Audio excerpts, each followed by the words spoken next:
ತುಮಕೂರು ಜಿಲ್ಲೆಯ ಗುಬ್ಬಿ ತಾಲೂಕಿನ ನಿಟ್ಟೂರಿನಲ್ಲಿ ಇತ್ತೀಚೆಗೆ ಸಮಾಜ ಕಲ್ಯಾಣ ಇಲಾಖೆಯ ವತಿಯಿಂದ ಶ್ರೀಮತಿ ಇಂದಿರಾ ಗಾಂಧಿ ವಸತಿ ಶಾಲಾ ಕಟ್ಟಡ ನಿರ್ಮಾಣಕ್ಕೆ ಭರ್ಜರಿಯಾಗಿ ಗುದ್ದಲಿ ಪೂಜೆ ನೆರವೇರಿಸಲಾಯಿತು. ಈ ವೇಳೆ ಕೆಎಸ್ಆರ್ಟಿಸಿ ಅಧ್ಯಕ್ಷರು ಹಾಗೂ ಸ್ಥಳೀಯ ಶಾಸಕರಾದ ಎಸ್.ಆರ್. ಶ್ರೀನಿವಾಸ್ ಅವರು ಮಾತನಾಡಿ, ಲಿಂಕ್ ಕೆನಾಲ್ ವಿಚಾರದಲ್ಲಿ ನನಗೂ ವಿರೋಧವಿದೆ ಎಂದರಲ್ಲದೆ ಎಚ್ಎಎಲ್ ಕಾಮಗಾರಿಗಾಗಿ ರೈತರ ಜಮೀನು ಕಬಳಿಸುವುದು ತಪ್ಪು ಎಂದು ನೇರವಾಗಿ ಹೇಳಿದರು. ರೈತರ 1,000 ಎಕರೆ ಭೂಮಿ ಬದಲಿಗೆ ಸರ್ಕಾರಿ ಫಾರೆಸ್ಟ್ ಜಾಗ ಇದೆ, ಬೇಕಿದ್ದರೆ ಅಲ್ಲಿ 2,000 ಎಕರೆ ತಗೊಳ್ಳಿ ಅಂತ ಸಿಎಂ ಹತ್ರ ಚರ್ಚೆ ಮಾಡಿದ್ದೇನೆ.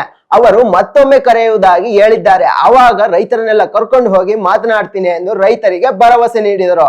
ಇದೇ ವೇಳೆ ಶಾಲಾ ಕಟ್ಟಡ ಕಟ್ಟುತ್ತಿರುವುದು ಸರ್ಕಾರಿ ಜಾಗದಲ್ಲಾಗಿದ್ದು, ಇದಕ್ಕೆ ಯಾರಾದರೂ ಕಿಡಿಗೇಡಿಗಳು ತೊಂದರೆ ಕೊಟ್ಟರೆ ಕಾನೂನು ಕ್ರಮ ಗ್ಯಾರಂಟಿ ಎಂದು ಎಚ್ಚರಿಸಿದ ಶಾಸಕರು ಸುತ್ತಮುತ್ತಲಿನ ಜನರು ಮಕ್ಕಳ ವಿದ್ಯಾಭ್ಯಾಸಕ್ಕಾಗಿ ನೆರವಾಗುವ ಈ ಶಾಲೆಗೆ ಸಹಕಾರ ನೀಡಬೇಕೆಂದು ಮನವಿ ಮಾಡಿದರು.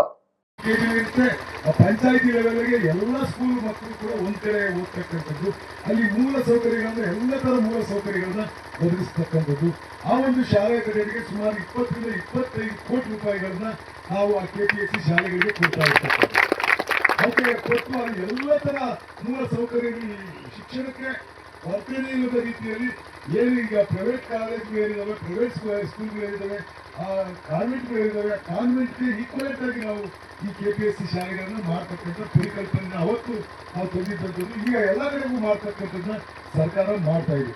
ಇದರ ಮೂಲ ಉದ್ದೇಶ ಅಂತಂದ್ರೆ ಮಕ್ಕಳಿಗೆ ಒಳ್ಳೆ ಶಿಕ್ಷಣ ಕೊಡಬೇಕು ಅಂತಕ್ಕಂಥದ್ದೇ ಸರ್ಕಾರದ ಮುಖ್ಯ ಆದ್ಯತೆ ಆಗಿರ್ತಕ್ಕಂಥದ್ದು. ಶಿಕ್ಷಣ ಹೊಂದಿದ್ರೆ ನೀವು ಪ್ರಪಂಚದ ಯಾವುದೇ ಮೂಲದ ಕೂಡ ನಿಮ್ಮ ಜೀವನವನ್ನು ನೀವು ರೂಪಿಸ್ಕೊಳ್ಳಿಕ್ಕೆ ಅವಕಾಶ ಆಗುತ್ತೆ ಅಂತ ಒಂದೇ ಒಂದು ಕಾರಣಕ್ಕೆ ಹೆಚ್ಚು ಒತ್ತು ಕೊಟ್ಟು ಸರ್ಕಾರ ಶಿಕ್ಷಣಕ್ಕೆ ಹೆಚ್ಚು ಒತ್ತು ಕೊಡ್ತಾ ಇರ್ತಕ್ಕಂಥ. ಬಿಸಿ ಊಟ ಕೊಡ್ತೀವಿ, ಶೂ ಕೊಡ್ತೀವಿ, ಬಟ್ಟೆ ಕೊಡ್ತೀವಿ, ಮಧ್ಯಾಹ್ನ ಊಟ ಕೊಡ್ತೀವಿ. ಈಗ ನಾವು ಪೌಷ್ಟಿಕ ಆಹಾರವನ್ನು ಕೂಡ ನಮ್ಮ ತಾಲೂಕಿನಲ್ಲಿ ಈಗಾಗಲೇ ಸುಮಾರು 6 ತಿಂಗಳಿಂದ ಪ್ರಾರಂಭ ಮಾಡಿದ್ದೀವಿ. ಪೌಷ್ಟಿಕ ಆಹಾರ ಕೊಡ್ತೀವಿ. ಎಲ್ಲವನ್ನು ಕೂಡ ಸರ್ಕಾರ ಮಕ್ಕಳಿಗೆ ಪ್ರೋತ್ಸಾಹ ನೀಡ್ತಕ್ಕಂಥ ಕೆಲಸವನ್ನು ಮಾಡ್ತಾ ಇದೆ. ಇದರ ಸದುಪಯೋಗವನ್ನು ಮಕ್ಕಳು ಪಡ್ಕೊಳ್ತಕ್ಕಂಥ ಕೆಲಸವನ್ನು ಮಾಡಿ ಇವೆಲ್ಲ ಓದಿ ಒಳ್ಳೆಯ ಸತ್ಪ್ರಜೆಗಳಾಗಿ ಮೊಬೈಲ್ನಿಂದ ದೂರ ಇರಿ. ಟೀಚರ್ಸ್ ಏನ್ ಹೇಳ್ತಾರೋ ಅದು ಕೇಳಿ. ನಮ್ಮ ಕಾಲದಲ್ಲಿ ರಂಗಪ್ರೇಶ್ ಅಂತ ಇದ್ರು,